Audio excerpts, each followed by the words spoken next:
Bismillahirrahmanirrahim.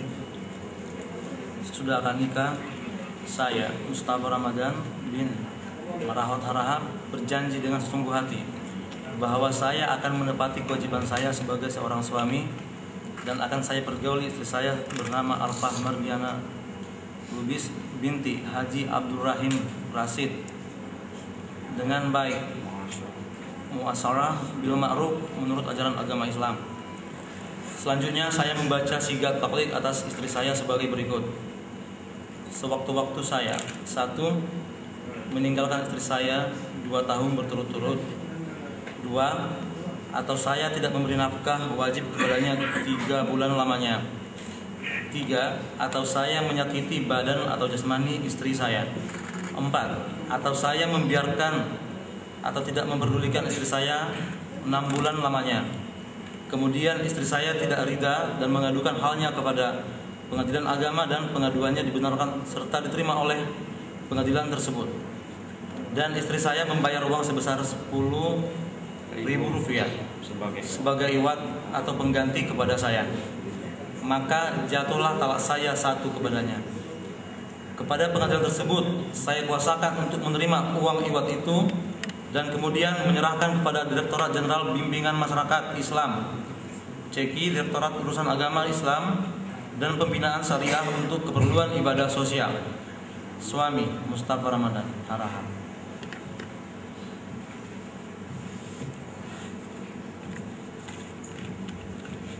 Assalamualaikum warahmatullahi wabarakatuh. Bapak Ibu hadirin Semoga saudari kedua telah menyampaikan yang pada saat ini telah menyaksikan jalannya akad nikah dan telah kita saksikan bersama bahwasanya akad nikah berjalan dengan baik, berjalan dengan sempurna. Apa yang baik ini kita mohonkan kepada Allah Subhanahu wa Ta'ala telah mereka dalam rangka menjalankan roda kehidupan rumah tangganya, hendaknya Allah selalu memberikan kebaikan kepada mereka. Mereka selalu kasih mengasihi sayang menjalankan hak dan kewajibannya masing-masing sebagai seorang suami dengan baik. Kemudian mereka bisa menyesuaikan diri dengan keluarga besar. Artinya kalau sudah akad nikah ini keluarga menjadi sah. Kami mohon maaf yang sebesar-besarnya dan kami mohon ampun kepada Allah Subhanahu wa Ta'ala. Billahi taufiq wal hidayah. Wassalamualaikum warahmatullahi wabarakatuh.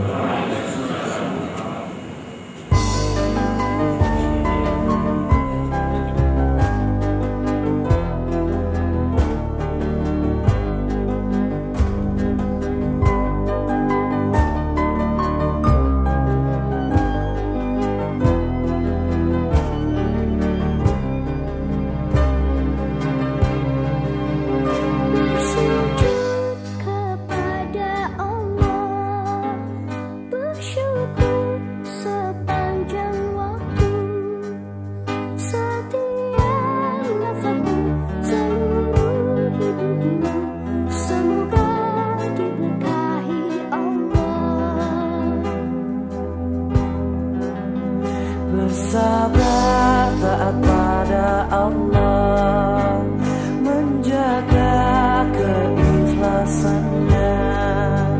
Semoga dirimu, semoga langkahmu diiringi oleh rahmatnya.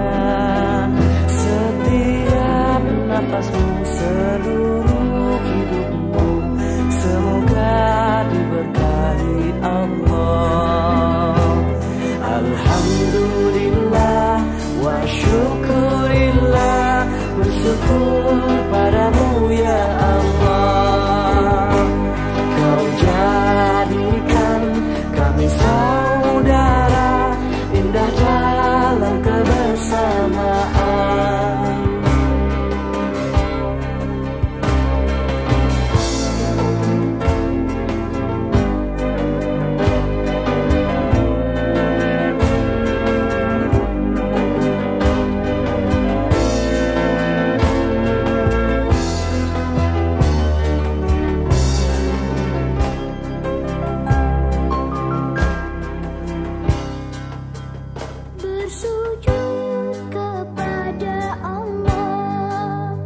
bersyukur sepanjang waktu.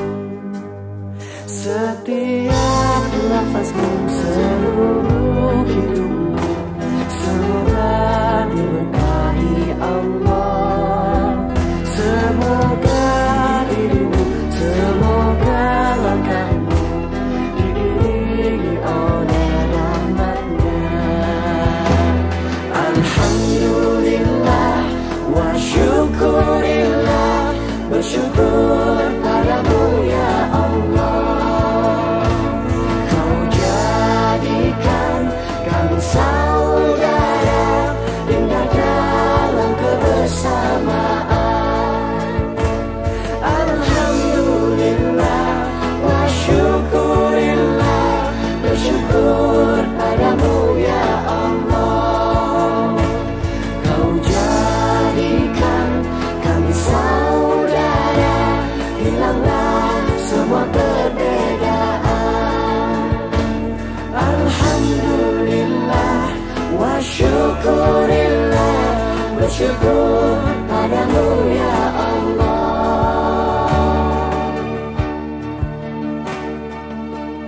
Bersujud kepada Allah, bersyukur sepanjang waktu.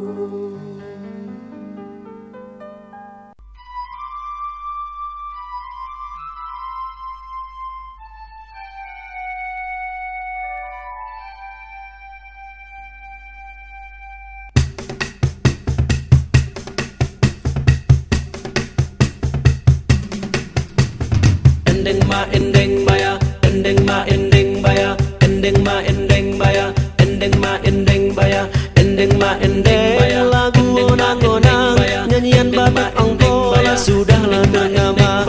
Kita lahir ke dunia bersih dengan suci, gema ajan di telinga, kalimat syahadat tiada lagi Tuhan selain Allah. Nabi Muhammad utusan Allah.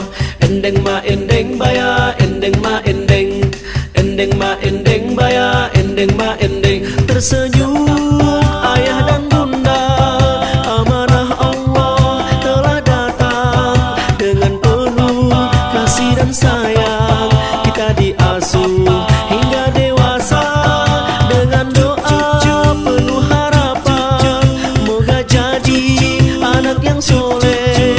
Dengan lindungan ridho dari Allah, berguna di dunia dan akhirat.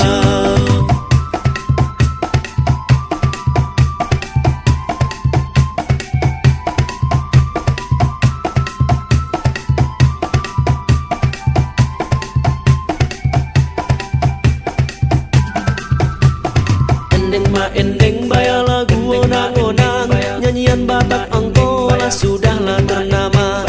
Kita lahir ke dunia bersih dengan suci, gema ajan di telinga, kalimat syahadat tiada lagi Tuhan selain Allah. Nabi Muhammad utusan Allah. Endeng ma endeng baya, endeng ma endeng, endeng ma endeng baya, endeng ma endeng. Tersenyum ayah dan bunda, amanah Allah telah datang. Dengan penuh kasih dan sayang kita diasuh hingga dewasa.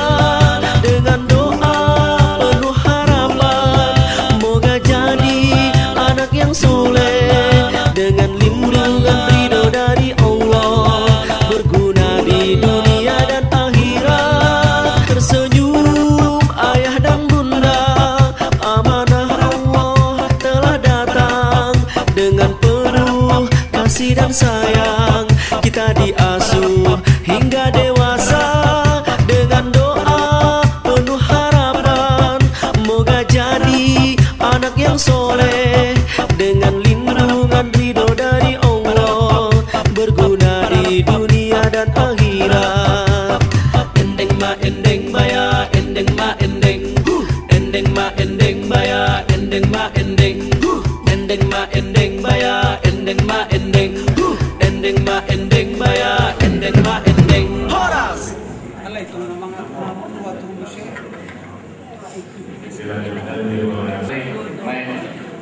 Ini keluarga kita ini. Silakan main. Silakan. Salam bersama.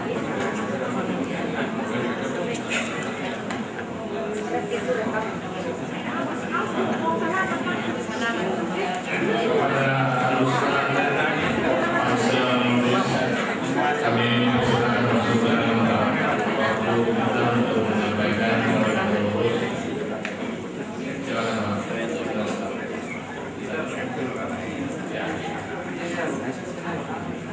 Kami mohon kepada Bapak Ibu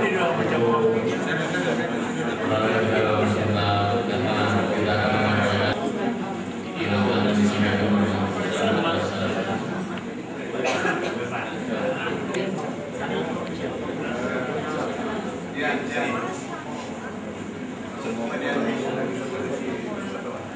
kami mohon maaf kepada keluarga kami yang penyakit jika ada batas kiranya semuanya bisa melakukan kedua anak dan orang kami. Maka Rasulullah mengatakan dalam sebuah hadisnya, orang yang sudah menikah agamanya sudah di bawahnya 50%, yang tinggal 50%. Itu yang mau kita capai. Artinya apa? Adanya kemudahan-kemudahan setelah kita mendapat pendamping. Supaya ada ketentraman, kenyamanan, ada ketenangan hidup, as-sakinah. Maka dalam hal ini Bapak Saudara, ada mawaddah dan ada warahmah. Orang selalu mengatakan, Pak, kasih sayang. Sebenarnya berbeda, Pak. Ada kasih, ada sayang. Saya akan memberikan salah satu contoh. Setiap orang yang dikasih belum tentu disayang, Pak. Tapi biasanya, Pak, ini pada umumnya orang yang sudah disayang otomatis dikasih. Kalaupun tidak dikasih, ada pertimbangan lain. Kenapa tidak dikasih? Contoh, anak minta uang jajan. Minta lama. Udah nak, belum tentu disayang. Bahkan tidak sedikit orang tua mengatakan, ya udah nah, pergi sana. Seperti itu. Artinya apa? Mawaddah dan warahmah itu hal yang sangat berbeda. Tapi dalam konteks untuk mewujudkan keluarga sakinah, ketenangan tadi dalam keluarga, ini tidak bisa dipisahkan, Pak. Antara mawaddah dan rahmah. Para pakar mengatakan bahwa mawaddah itu untuk lebih memudahkan kita, ya. Kalau kita lihat definisi mawaddah itu tidak lain adalah kecenderungan kedua belah pihak dari segi badaniyah. Dalam Islam ada 4 hal, ya, yang untuk kita cari sebagai pendamping, ya, dalam berkeluarga. Apa itu? Kecantikan. Cari yang cantik. Ini makna mawaddah. Kemudian apa lagi? Cari yang kaya. Apalagi keturunannya baik-baik, tidak mesti kolong berat. Keturunan maksud itu bukan berarti kaya, bukan berarti orang terpandang, tapi dia lihat dalam surat Al-Hujurat ayat 13, Inna akramakum indallahi atqakum. Kan sangat luar biasa. Yang keempat kata Rasul, cari yang agamanya bagus. Kalau kamu tidak mendapatkan keempat poin ini kata Rasul, cari wanita yang memiliki agama yang komitmen dan konsisten. Artinya apa? Apapun keadaan, karena MOU dulu sudah ada. Inilah saya. Ya, makanya dalam Islam itu sunnah hukumnya meminang. Apa istilah khitbah? Ya? Khitbah, meminang. Artinya apa? Untuk saling mendalami antara calon laki suami dan calon istri. Bapak-bapak, para hadirin yang berbahagia. Kemudian yang kedua ada namanya warahmah. Warahmah ini adalah kasih sayang qalbiyah. Inilah yang saya katakan tadi. Ada pakar mengatakan, apakah cinta muncul karena kecantikan atau justru sebaliknya karena cinta menjadi cantik. Ini dua-duanya bisa, Pak. Ya, dua-duanya bisa. Karena cantik itu bisa luar dan bisa dalam. Biarlah jelek tapi cantik daripada cantik tapi jelek. Ini makna filosofinya luar biasa. Ya, Pak ya? Cantik di luar, tapi belum tentu cantik batinnya, hatinya, agamanya. Nilai-nilai kekeluarganya belum tentu. Tapi orang-orang yang nilai kekeluarganya, agamanya oke, akhirnya kita pun sayang kepada dia. Akhirnya kita melihat dia adalah cantik. Cantik dari artian perangai, tingkah laku, karakter dari kita seseorang.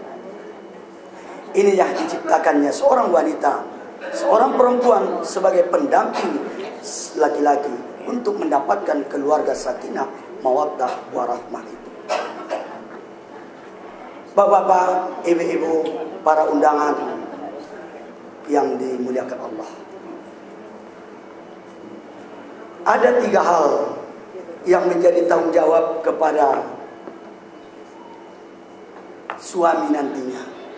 Apa yang pertama? Yang pertama memberikan atau membayarkan mahar kepada calon istri. Para ulama berbeda pendapat. Ada yang mengatakan 4 rukun nikah, ada yang mengatakan 5 sampai dengan mahar. Ada yang mengatakan mahar itu tidak perlu. Tapi sebenarnya kalau kita lihat teks hadis, sampai sandal pun, kan luar biasa, Pak. Sandal, Pak, sandal. Ini riwayatnya adalah ketika seorang perempuan menyampaikan kepada Rasul, "Ya Rasul, saya mau menikah ya Rasul." Dia nggak boleh calon. Lama Rasul baru menjawab, Pak. Tiba-tiba datang seorang laki-laki, "Ya Rasul, kawinkan saya dengan seorang perempuan tadi." Rasul tanya, "Apa yang kau miliki?" "Tidak ada ya Rasul kecuali pakaian yang melekat pada badan." "Tidak ada yang lain?" "Tidak ada ya Rasul." "Coba, kalaupun cincin besi." Coba cari. Dicari, tak dapat, Pak. "Ya Rasul, saya tidak menemukan itu ya Rasul." Rasul bertanya balik, "Apa kamu memiliki hafalan ayat, surat?" "Kalau itu ada ya Rasul." Nah, luar biasa, Bu. Ya, luar biasa. Kalau itu ada, disebutkanlah dalam hadis itu dijelaskan surat dan ayat berapa, tidak dijelaskan. Ini. Tanya si perempuan calon, mau nggak kamu kalau inilah yang menjadi mahar kamu? Artinya apa? Kamu belum hafal ayat atau surat ini, itulah kewajiban suamimu nanti mengajarkan ayat atau surat itu kepadamu. Itulah maharmu. Mau. Sah. Luar biasa, Pak. Dalam riwayat lain dikatakan bahwa ya dua riwayat itu tadi ya. Sandal, kemudian tidak ada yang lain, kemudian Al-Quran, hafalan, sangat luar biasa. Jadi mahar itu perlu. Kemudian yang perlu kita garis bawahi, itu pemberian wajib kepada calon istri. Tidak boleh diganggu gugat kecuali ada ilatnya. Istri ridho. Udahlah Mas, inilah kita pakai dulu. Ini contoh, Pak. Yang apa-apa. Lihat akadnya. Kita pakai dulu, insya Allah nanti akan abang bayar, abang ganti. Boleh. Atau umpamanya ada akadnya, ambillah, kita pakailah untuk kemaslahatan kita kok. Kalau abang dapat, boleh diganti, tidak dapat, ya apa boleh buat? Sah. Tapi kalau tidak, kata istri, jangan kamu ambil yang sudah kamu ikrarkan untuk menjadi milik daripada istri. Sangat luar biasa, Pak. Tidak boleh diambil itu. Walaupun tahu kita sembunyiannya, jangan. Itu namanya mencuri. Itu hak prerogatif daripada istri. Jangan diganggu. Satu. Yang kedua adalah tanggung jawab suami kepada istri nanti setelah menjadi sah legal suami istri. Ihsan al-asyarah, pergauli istri dengan yang ma'ruf. Ya, baik lahir, demikian juga batin. Pergauli dia. Jangan buat hatinya sakit. Ingat secara filosofi, Pak, pada Bang Anda, kalau dulu si Nina ini adalah menjadi tanggung jawab penuh orang tuanya, mulai dari lahir sampai dewasa, sampai kuliah, sampai bekerja, orang tua yang menjadi tanggung jawab. baik kebutuhan lahir maupun batin orang tua. Artinya setelah ada ijab kabul, intinya Ramadan ini putriku yang saya asuh dari kecil sampai dewasa. Sekarang dia sudah bekerja, sudah mempunyai penghasilan. Maukah kamu mengambil tanggung jawab Bapak? Artinya apa? Tanggung jawab saya ini saya serahkan mutlak kepadamu. Kata Ramadan, saya siap Pak. Ini sebenarnya filosofi daripada akad itu luar biasa. Makanya Rasul katakan, jangan durhaka kepada suami, jangan nuzus. Selagi yang disampaikan oleh suami benar, jangan bantah. Kalau mampu, kalaupun tidak sanggup, katakan yang makruh. Kanda, barangkali Linda tidak sanggup melaksanakan itu, sampaikan kata-kata yang makruh, kalimat yang baik. Menolak tapi kalimat yang makruh, itu yang dituntunkan di dalam agama kita. Mohon maaf atas segala sesuatu yang saya sampaikan. Yang benar milik Allah, kesalahan dan kehilafan adalah milik saya sendiri. Terima kasih kepada Bapak, orang tua saya, berkeluarga di rumah ini, dan para undangan yang dirahmati Allah. Inilah tausiah, mudah-mudahan doa kita menyertai kedua belah baik. Artinya menjadi rukun damai, menjadi keluarga sakinah, mawaddah, warahmah. Wabillahi taufiq wal hidayah. Nasrun minallahi wa fathul qarib. Wassalamualaikum warahmatullahi wabarakatuh. Terima kasih kami ucapkan tausiah yang diberikan kepada Ustaz Faisal Lubis. أعوذ بالله من الشيطان الرجيم بسم الله الرحمن الرحيم والصلاة والسلام على أشرف الأنبياء والمرسلين سيدنا محمد وآله وصحبه أجمعين والحمد لله رب العالمين حمدا ناعمين حمدا شاكرين حمدا يوافي نعمه ويكافئ مزيدا يا ربنا لك الحمد ولك الشكر كما ينبغي لجلال وجهك الكريم وعظيم سلطانك. ربنا لا تدع لنا في مقامنا هذا ذنبا الا غفرته ولا هما الا فرجته ولا مسافرا الا وصلته ولا غائبا الا رددته ولا